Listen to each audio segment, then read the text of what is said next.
There are moments in life when everything comes down to a single second. One decision, one action, one breath that separates life from death.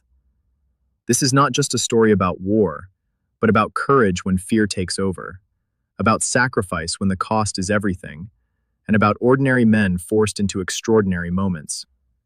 What you're about to hear is not just a mission, it's a reality few will ever understand.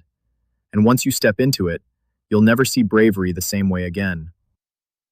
I remember spotting someone about 20 feet away from me, and in that moment, I could see him starting to raise a weapon in my direction. There was no time to hesitate. I reacted instantly, engaged the threat, and placed precise shots that stopped him right there. Situations like that don't give you a second chance. You either act or you don't. You are about to step into something much bigger than yourself. A mission driven by the need to confront rising aggression. And through it all, one thing remains certain. Good will always find a way to win. Looking back, I think my decision to join the military was shaped heavily by the time I grew up in. It was the kind of era where movies, books, and stories about elite forces started becoming more common. Even though my dad served in the Navy, he rarely talked about his experiences. We flew the American flag at home, but the military wasn't something that was pushed on me growing up. What really caught my attention were the films and books, stories about Navy SEALs, especially those set during Vietnam. They introduced a world that felt intense, disciplined, and powerful. The gear, the missions, the mindset, it all fascinated me. Ironically, I wasn't even allowed to have a gun growing up, and I never hunted. But watching those stories unfold on screen and reading about them sparked something inside me. That curiosity eventually turned into purpose. That was the moment the idea of joining the military truly took root. There's honestly no way to fully explain what BUD/S training feels like unless you've lived it. For 8 to 9 months, you are constantly cold, soaked, covered in sand, and pushed to your absolute limit. And that's only if you make it through without injury or being set back. We started with over 200 candidates in my class. By the time we made it through Hell Week, that number had dropped significantly. And when it was all said and done, only about 23 or 24 of us from the original group actually graduated. That's nearly a 90% drop rate.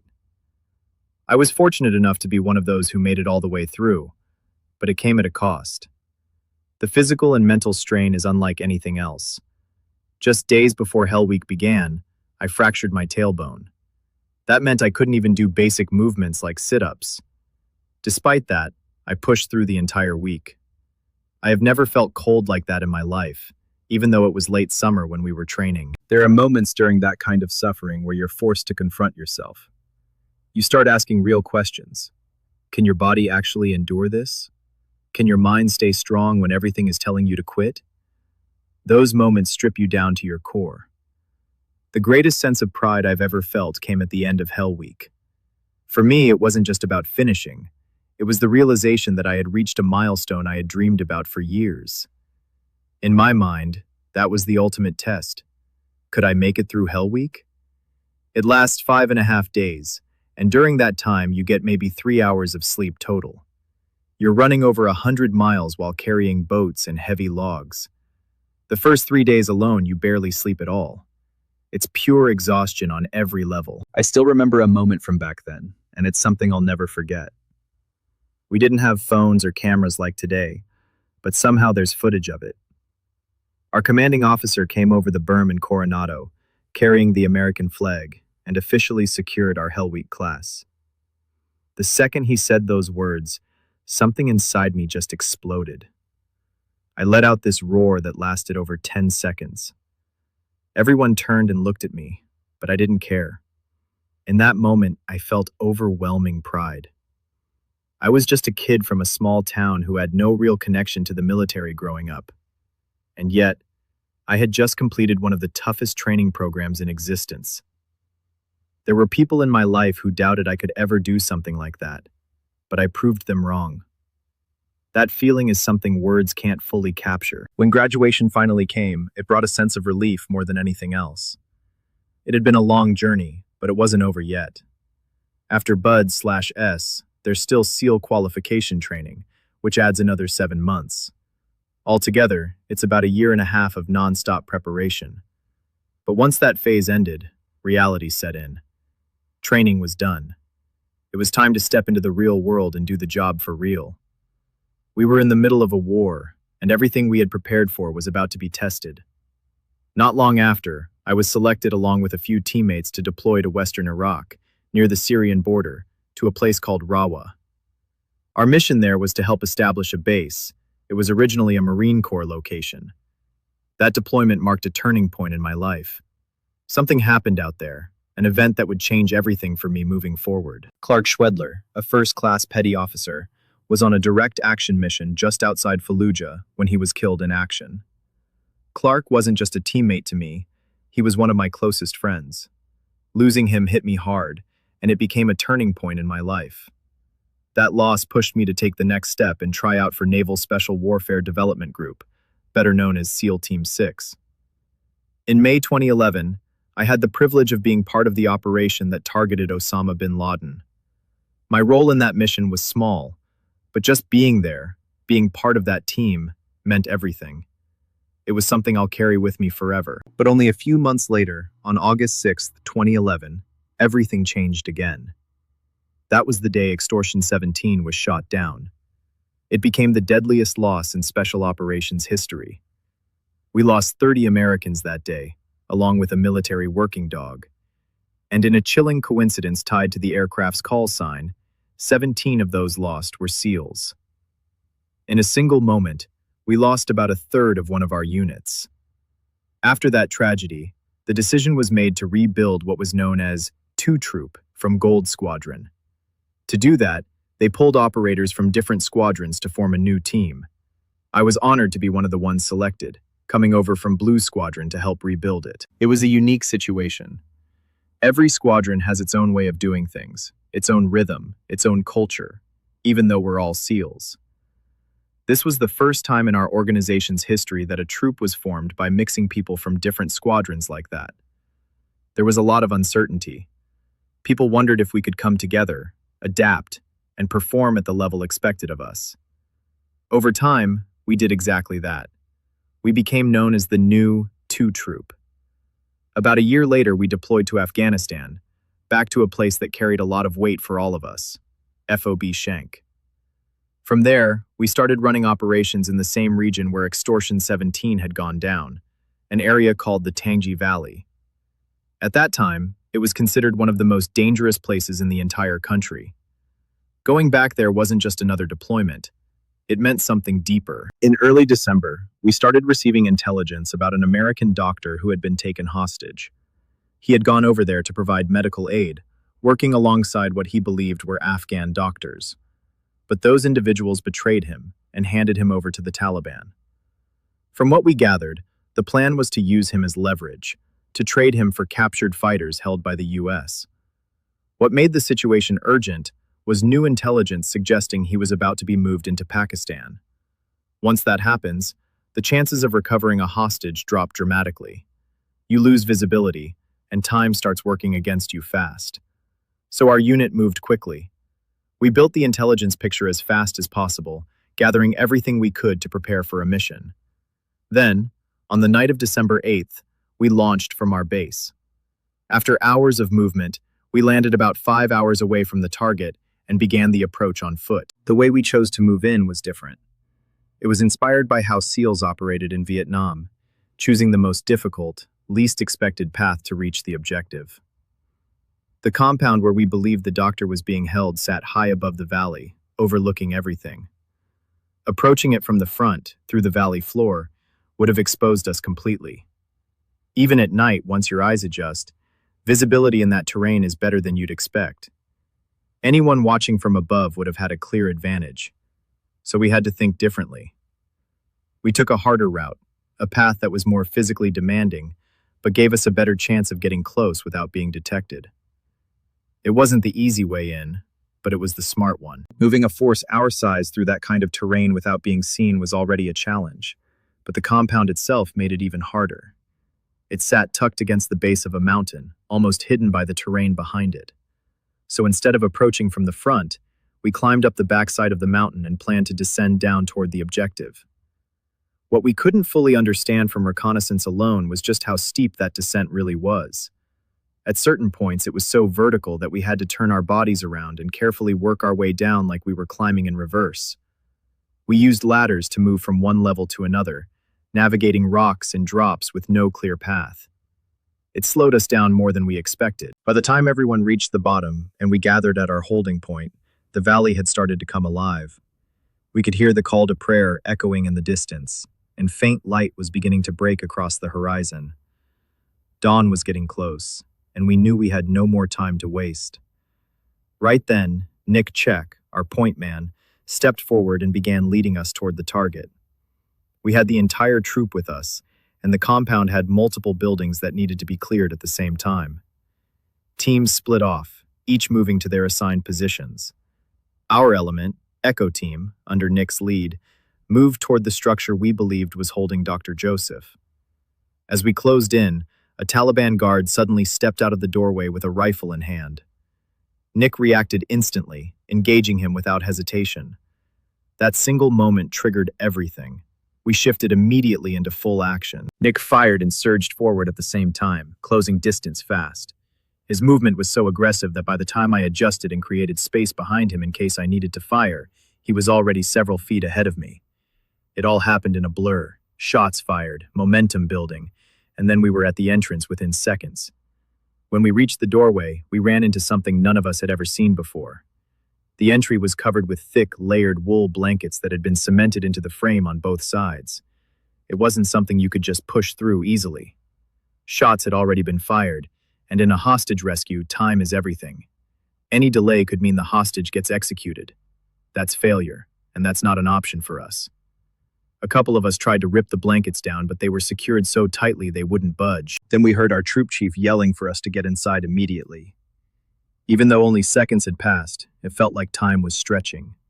Every second mattered. Nick forced his way through first, weaving between the layers as more shots rang out. Visibility was almost non-existent inside that doorway. The blankets kept catching on our gear, our weapons, night vision, everything, making it even harder to move quickly. I pushed in right behind him. As I stepped inside, I felt myself step over something, either a person or an object, but there was no time to process it. I moved left, taking my assigned sector.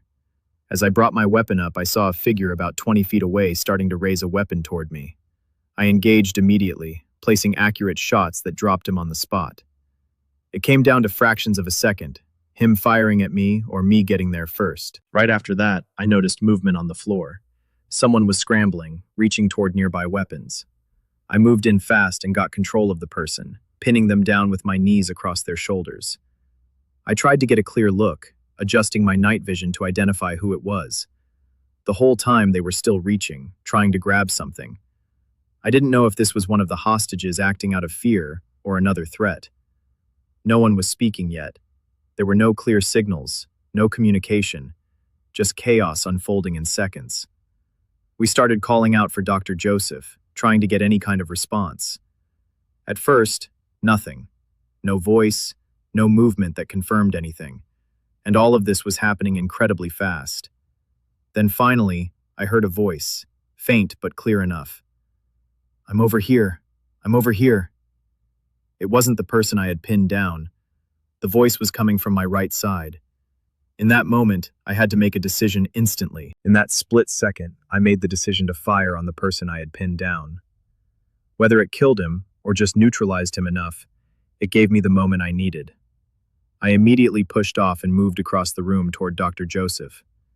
Gunfire was still echoing inside that space, so I threw myself on top of him, using my body armor to shield him from any incoming rounds. By pure chance, or maybe something greater, there was another Taliban fighter within arm's reach. While keeping Dr. Joseph pulled in tight against me, I reached out and grabbed that individual by the throat, pinning him against the wall. It bought us just enough time. Within seconds, the rest of the team pushed inside and eliminated that threat. Once the room was secure, we shifted into our standard procedures. We checked Dr. Joseph for injuries, asked if he could move, and tried to figure out if he had been rigged with any kind of explosives. In situations like that, you never know. There could be a suicide vest or a hidden grenade ready to go.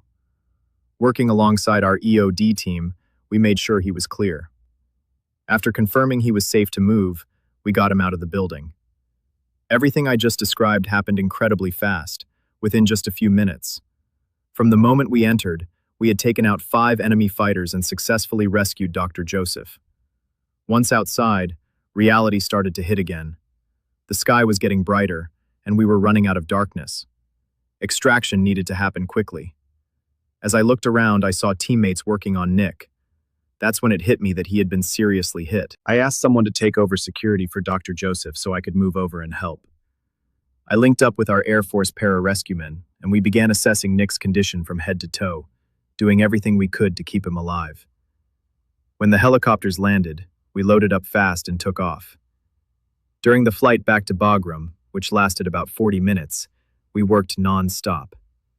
We administered IVs using an intraosseous line, performed CPR, and rotated through compressions the entire way. No one stopped. No one gave up. When we finally reached the military hospital, the doctors took over. But despite everything, there was nothing more that could be done. Nick had been shot in the head. The doctors pronounced him dead shortly after we arrived. Deep down, we knew how serious it was, but we owed it to him to fight for every possible chance until the very end. That night, December 8th, became a defining moment in my life. It's the operation that ultimately led to me being awarded the Medal of Honor. That mission stands among the most recognized in special operations history. Nick Czech was awarded the Navy Cross, along with 3 others from that operation. There were also multiple Bronze Stars given out. But when I think about it, none of those medals tell the full story. The way I see it, I'm not the owner of that medal. I'm just the one holding it. Yes, it was given for my actions, but those actions would have meant nothing without the team around me. Everything we accomplished that night was because of how we worked together. Nick was the definition of a warrior, fearless, aggressive, and completely committed. The way he moved that night, the way he led from the front, it showed exactly who he was. His actions were about saving an American life, no matter the cost. And when I reflect on all of this, my mind doesn't just go to that night. It goes back to losing Clark Schwedler in 2007. It goes to the men we lost on Extortion 17. And then to Nick. Every time I look at that medal, I don't see recognition. I see sacrifice. I see the lives of warriors who are no longer here. There's a weight that comes with receiving something like the Medal of Honor. It's not about fame or recognition. It's not like winning an award in sports or entertainment. It represents something far deeper. It stands for the values of this nation, for the idea that there are people willing to fight for something bigger than themselves. Being a recipient means carrying a responsibility. It means sharing what that medal truly stands for and reminding people that freedom comes at a cost. It's earned through sacrifice, through pain, through stepping into places and situations that most people will never fully understand. At its core, it's about courage. It's about doing what's hard, even when everything in you is telling you not to. It's about putting others before yourself and standing up when it matters most. This was never just about a mission or a moment in time. It was about the strength of the human spirit when everything is on the line. It reminds us that true courage is not the absence of fear, but the decision to move forward despite it. The sacrifices made, the choices taken, and the lives forever changed echo far beyond that single moment. And long after the dust settles, one truth remains.